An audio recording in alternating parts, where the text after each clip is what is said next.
کر سکتے ہیں.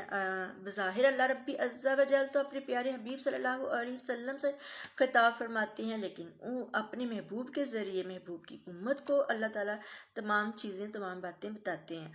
تو اللہ پاک پھر فرما رہے ہیں اپنے محبوب سے کہ اگر آپ ان کو سیدھے رستے کی طرف بلاؤ تو سن نہیں سکتے، یعنی ان کو اچھائی کی طرف بلاؤ، ان کو بتاؤ کہ فلاح پا جاؤ گے، لا الہ الا اللہ محمد رسول اللہ، کلمہ طیبہ کی گواہی دے دو، اللہ کے احکامات کی پیروی کرو، تو مطلب تم سیدھے راستے پہ آ جاؤ گے. لیکن وہ نہیں سنتے اور تم انہیں دیکھتے ہو، یعنی کہ دیکھتے ہو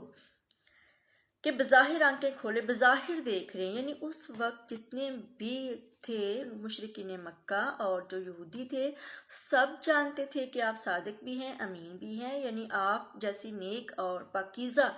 عادات جو ہیں وہ کسی اور میں نہیں ہیں. لیکن اس کے باوجود ان کے کان ایسے ہیں کہ جیسے وہ سن نہیں سک رہے، اور ویسے دیکھ رہے ہیں لیکن جو باطنی نگاہ ہے اس حوالے سے نہیں دیکھ سکتے. یہ ان کی بدبختی، ان کی بدقسمتی ہے. پھر رب تعالیٰ اپنے پیارے نبی صلی اللہ علیہ وسلم سے فرمائش فرماتے ہیں کہ اے نبی عفو درگزر اختیار کرو، یعنی معاف فرما دو، معاف کر دو، یعنی کہ اپنی پاک ذات کے لیے جو ہے وہ اگنور کرو. اگر کوئی زیادتی بھی کر دیتا ہے تو اگنور کریں اور نرمی سے بات کریں اور عفو درگزر سے کام لیں اور نیک کام کرنے کا حکم دیں. نیک کام کرنے کا حکم دیں. نیک کام کرنے میں ظاہر ہے عبادات تو ہیں ہی ہیں، لیکن اس کے علاوہ مسکین کو کھانا کھلانا، پھر جو جس کے پاس لباس نہیں ہے اس کو لباس دینا، یتیم کی مدد کرنا، مسکین کی مدد کرنا، مسافر کو کھانا کھلانا، بہت ساری جو نیکی کرنے، اچھی بات کہنا، اچھا کلمہ کہنا، کسی کی دل جوئی کرنا، تو نیکی کرنے کا حکم اللہ تعالیٰ نے فرمایا کہ دو. اور جاہلوں سے کنارہ کر لو، یعنی جاہل لوگ وہ ہوتے ہیں جیسے جن سے جتنی مرضی آپ بات کر لو، لیکن جو جاہل ہے نا وہ کبھی بھی حق اور سچ کی بات کو اڈاپٹ نہیں کرے گا. اس لیے جاہلوں سے بحث کرنے کی بجائے بہتر ہے کہ انسان ان کے حال پہ چھوڑ دے اور ان سے کنارہ کش ہو جائے. اور پھر اللہ پاک فرماتے ہیں اگر شیطان کی طرف سے وسوسے پیدا ہو جاتے ہیں، جیسے آج کل کے دور میں ظلم و ستم کی اخیر ہوئی ہے، ہم دیکھتے ہیں کہ ہمارے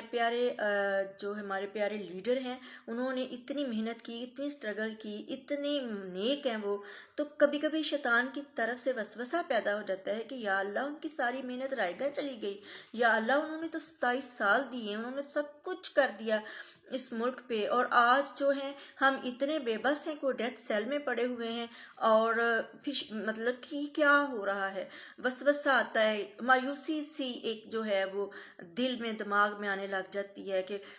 اور یقیناً اللہ پاک مایوسی کو پسند نہیں فرماتے. تو جب شیطان کی طرف سے وسوسہ پیدا ہو تو اللہ سے پناہ مانگ لو، یعنی کہہ دو کہ اے اللہ مجھے اپنی پناہ میں لے لے. مالک مجھے سمجھ نہیں اس وقت آ رہی، جو بھی حالات ہیں مجھے کچھ حالات کی سمجھ نہیں کہ آنے والے حالات کیسے ہوں گے، یا جو موجودہ ہیں ان میں کیا ہوگا.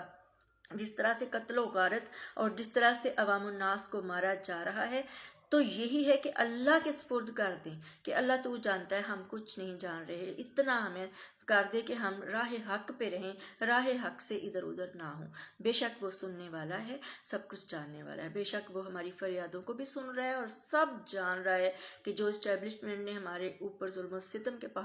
پہاڑ توڑے ہوئے ہیں، اللہ رب عز و جل ان سب کو سن بھی رہا ہے، ہماری فریادوں کو، اور جان بھی رہا ہے کون ہے جو ماؤں بہنوں کے سروں سے دوپٹے کھینچ رہا ہے، کون ہے جس نے